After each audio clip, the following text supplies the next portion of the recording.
So everyone, recently Prateek scored a 715, and obviously a non-engineering background. That doesn't mean that one is undeserving or something. Just saying, some people are thinking always that if I'm a non-engineering background person, will I be able to really score?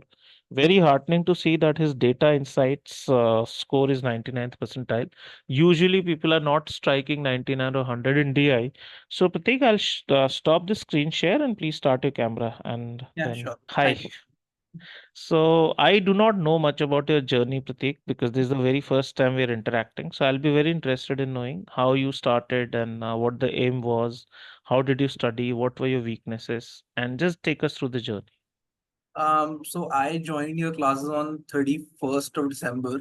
Okay. I was like, I need to sort of make a change. I need to sort of do something about it. So it Mm-hmm. was kind of like, yeah, I need to get a change, and I joined your 6th January batch. Okay.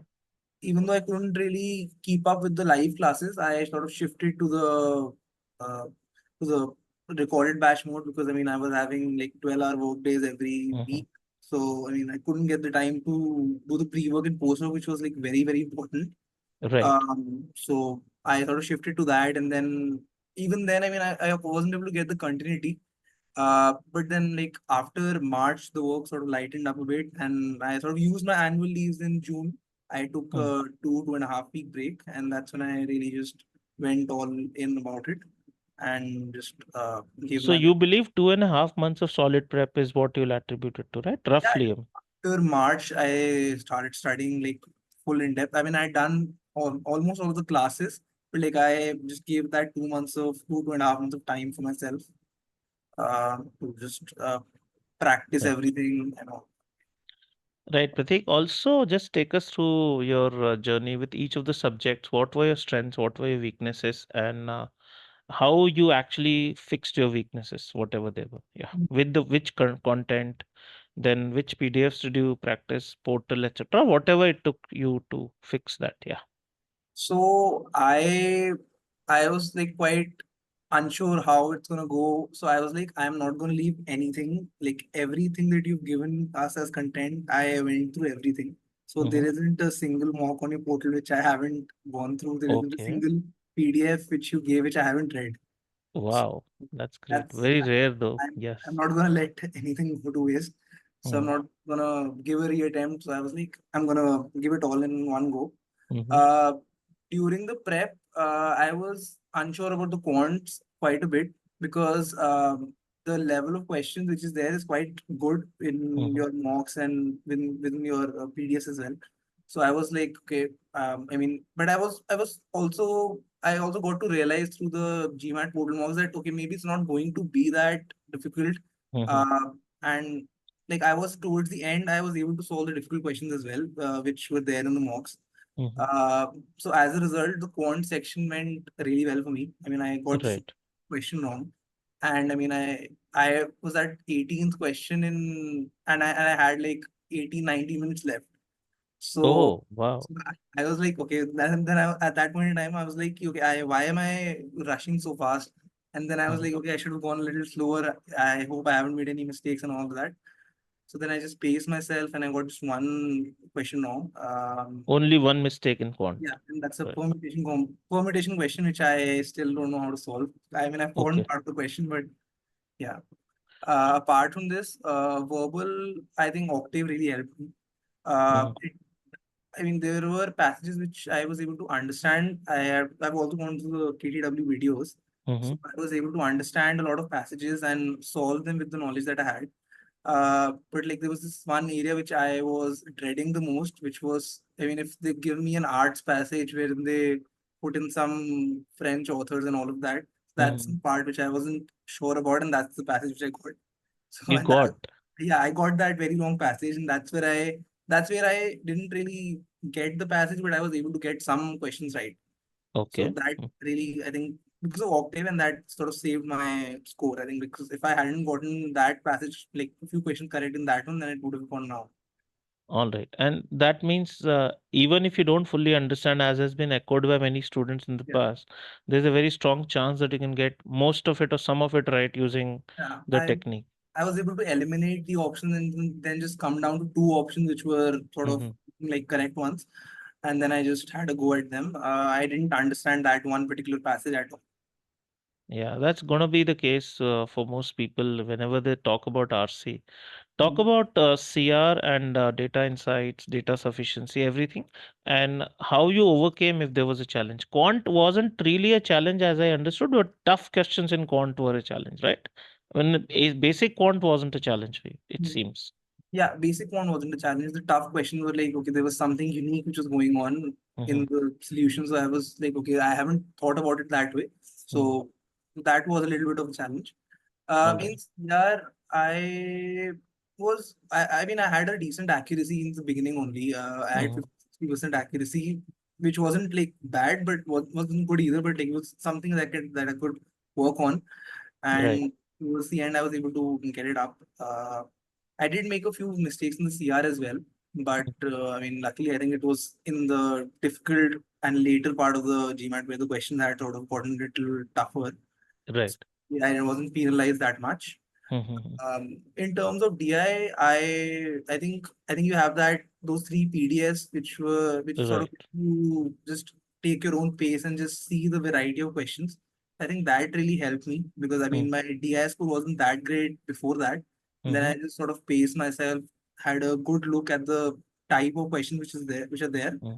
and after that the accuracy sort of improved in DI as well. But I mean, I was sure that I have to perform well in all the three sections. Uh, so I mean, I wasn't going to leave anything out. So I mean, Right. I'm trying to just balance all of them together. That I have to Hmm. be good at all of them and not just one or two of them. Right. Also, take us through as to how your mock scores were and how the portal helped in particular. So the portal helped me in like identifying a little bit of the weak areas which were there. So in CR, it identified that I was struggling with the evaluate questions a little bit. Hmm. In quant, I mean, permutation and combination was the weak area, Right. and inequality was a little weak as well. Mm. So it really gives you it has bucketed the question into each Mm. subject, so it Right. helps. DI, I mean, DI was fine. I mean, the tables and graphs, I was sort of able to read them all Mm. quite well. So that wasn't Was your pacing also fine with DI, or pacing was a challenge? Because people tell usually that pacing is a big challenge in this section. I think me pacing might have been a challenge in the beginning, but like I said, I mean, I solved each and every mock, so it got pretty Right. good. So, I mean, if it was just the tables question mock, which is there, like which is Mm. like 12 questions, I was able to solve it in like 18 minutes or something. So it Oh, was, that's fabulous then, yeah, obviously. So you had time for data yeah. sufficiency, For etc. DS, I could actually like solve it, write it, and like just get a sense of what is correct and what's not. Right. And what were your rough mock scores and how did they progress? Let's say in official mocks and our mocks, what were the initial scores and what were the final scores? Yeah. So, I mean, the initial score which I got in the diagnostic mock, I wouldn't call it representative because I had done two of the RC passages. So it was 655, Oh, but okay. then the immediate next mock, it was 585. All right. So, so that's the score that I would say myself to be at, and that's where I progressed from. But I felt that I wasn't able to sort of just give that focus in the mocks that I was doing at home. Okay. So I sort of felt that if I go in the exam and then I'm sort of doing it, I know that I'll be able to actually focus more and read the RC passages much more carefully. Uh, because I wasn't able to just get that focus in the mocks. So I Why opted. is that probably? I mean, it's a little strange, whatever you just said, that Yeah, you hoped that it will be all right on the test day, no, but no. yeah, yeah, I sorry. sort of knew that I'll be able to just focus better in an exam situation where I know that okay, this is the last RC passage, last three RC passages that I'm going to read. So I wasn't able to just take them that seriously when I was giving a full mock. Okay, I was that like, way. The this is attitude was probably a yeah, bit lax about it, yeah. right? Because I was like, okay, this is not gonna be the RC passage in the final exam. So I was doing them, but Okay, in the mock I wasn't able to score that well. Even in the last mock of yours, I got a 655. all right. But And official mocks, were they any different for you? yeah, so they were different. I mean, I took them a little more seriously, I think. So I Hmm. got a 715 in the last mock that I took. Okay, okay, And it will sort of exactly match later on. right. Also, take us through the order of sections and any unusual stuff that happened on the exam day. Any question that was totally unusual or something. Yeah. So I took it in quant, then verbal, then DI. There Okay. wasn't anything unusual as such. Like there's a question which I can't do anything about. I was always able to sort of eliminate a few questions, eliminate a few options. Even in quant, I think I solved one through elimination. I mean, Mm-hmm. it has to be divisible by 6 or 9 or something, and that's how I sort of solved it. Mm-hmm. Um, During verbal, I did panic a little bit because of that one particular RC passage. That's when I just took a break after that. I was like, then I was just sort of calming myself that okay, the quant went well. The RC, you could have saved part of it. You're not, I mean, you don't know whether you marked the right answer or not. Right. Then I just sort of calmed myself and then I just sat for the DI and because I knew that I can read the graph, read the tables and everything. Mm-hmm. So yeah, and DI was a breeze. It So wasn't a nothing really unusual if you were to say on the exam day. And how did this, let's say, doing the Know the World sessions, etc., did that help in whenever you could get an RC alongside Octave? Octave, you said did help, and you said you yeah. also did Know the World. Just So give me an idea as to how this would have helped, please. so they definitely helped. I mean, my three topics were one was that arts passage, which Mm-hmm. I wasn't really that good in. The other two, the one was on finance. So I mean, I'm a chartered accountant. So I was Mm-hmm. aware of the concept. So Yeah. I was able to solve that easily. One was on biological evolution, actually. Mm-hmm. So that you've talked in depth in Mm. the KTW session. So I was able to get the context. So it helped in sort of narrowing down the options. And while you were practicing, also it would have helped get the Yes, gist of the passages. definitely Oh. by practice as well. I mean, I finished the KTW sessions before the classes. All right, all right. They're pretty addictive by Yeah. every standard that people have told me. Also, just let's say, what will be the do's and don'ts for people? Because your preparation got a little prolonged, it seems, and you actually started in a way in March itself, let's assume. So then, yeah, I mean, 2.5, 3 months. But what are the do's and don'ts in terms of consistency, in terms of discipline, in terms of focus, whatever you want to suggest?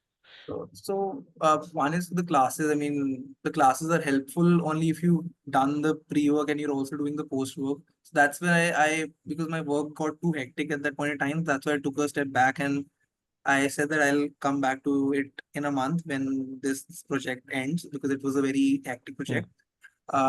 So I think that's important. For consistency, what I did was that after I sort of started it again, I made an Excel. I took, I think, 4 or 5 hours. I scanned every content that there was, and I mm, just indexed it that this is exactly what I'm going to do on this date, and I set myself the target date of mm. 19th of June to just sort of appear in it. So when I had marked it, like I'll give this mock on this date, I'll do these many questions from this particular PDF, and I just followed it for So the. any don'ts because this seems like your strategy, but do's and don'ts. But anything that people should not do that you feel on the other side that if you had done it better or something, whatever. Yeah. I think I could have maybe taken the mocks, the RC part more seriously. Maybe I would have gotten a better context of the Mhm. uh, French or the literature passages as well. Yeah, But, there were quite a few in our tests also. I Those mean, kinds actually. I never actually. I was like, okay, this is not happening. I don't want this passage in my question in my GMAT, but I mean, it just happened to come. So Right, right. probably would have been helpful to read Yeah. them. So once you, let's say, were in March and you started at that, from that time on, you were very consistent. You said you made a Yeah. plan and you stuck to it completely. Yeah, so I mean, I knew that I'll be starved on a long-term project. So long-term projects are generally less demanding in terms of the time that is required. Hmm. And I was like, I have my annual leaves which I'm going to use because our cycle is July to June. So I mean, I thought of everything that I'm going to use all my leaves at that point in time, and then just go and take the GMAT. So right now I was told that you don't have as much work experience. Are you applying this year or will you be applying Um, after 1 year? I had a discussion with Audrey, so he told me that the articleship work X's are also considered. Hmm. So I mean that would be 2 years, and then I mean it'll be 2 years till the point I start. So it'll be, I mean, the work existing at the, Point of joining, yes. so I think it'll be 4 years. So I would be applying in this round. Super, super. I was told you were aspiring for some of the M7s. So, absolutely fantastic talking to you, Pratik. Do keep in touch and keep in touch with my admissions team also in case you need any help. Right. See you then. Bye bye. Bye. Thank Thanks for you. your time.